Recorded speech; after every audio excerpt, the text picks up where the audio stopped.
Jorgen Fenek li qed jiġħad l-akkużi ta' kompliċità fil-qtil ta' Daphne Caruana Galizia tenna l-allegazzjoni tiegħu li l-mandant tad-delitt kien Keith Schembri.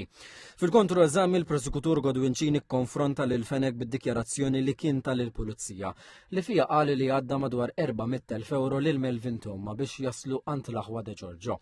Fenek ma ċaħatx li għadda dawn il-flus, iżda sostna li Thoma kien qed jirikattaħ u jħodlu l-flus, għalli kien qed jipprova jżommu kalmu taħt kontroll, u sostna li kien jibża minnu għax kien jaf li kien iġor arma tan-nar.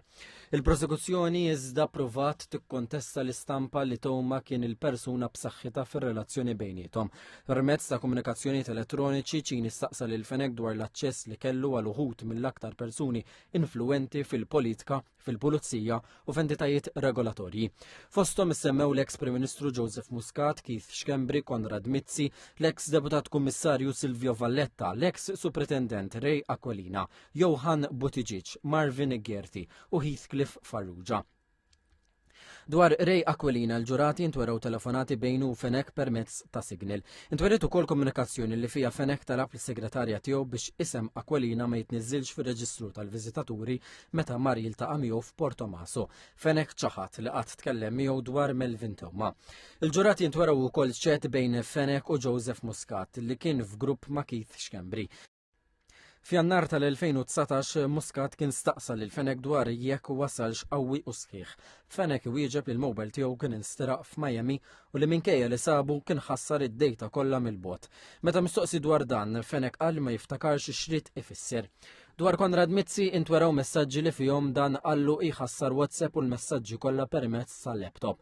Fenek qal li fehem li Mizzi kien imħasseb dwar il-privatezza u ċaħat li l-istruzzjonijiet kienu marbuta mal-proġett tal-elettrogas.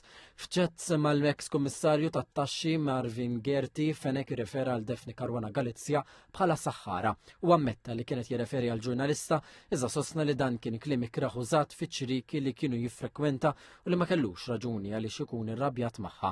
Qabel beda l-kontro eżami Fenek kompra jallega li Keith Schembri prova jinfluenza dak li kellu jgħid lill-pulizija wara l-arrest tiegħu.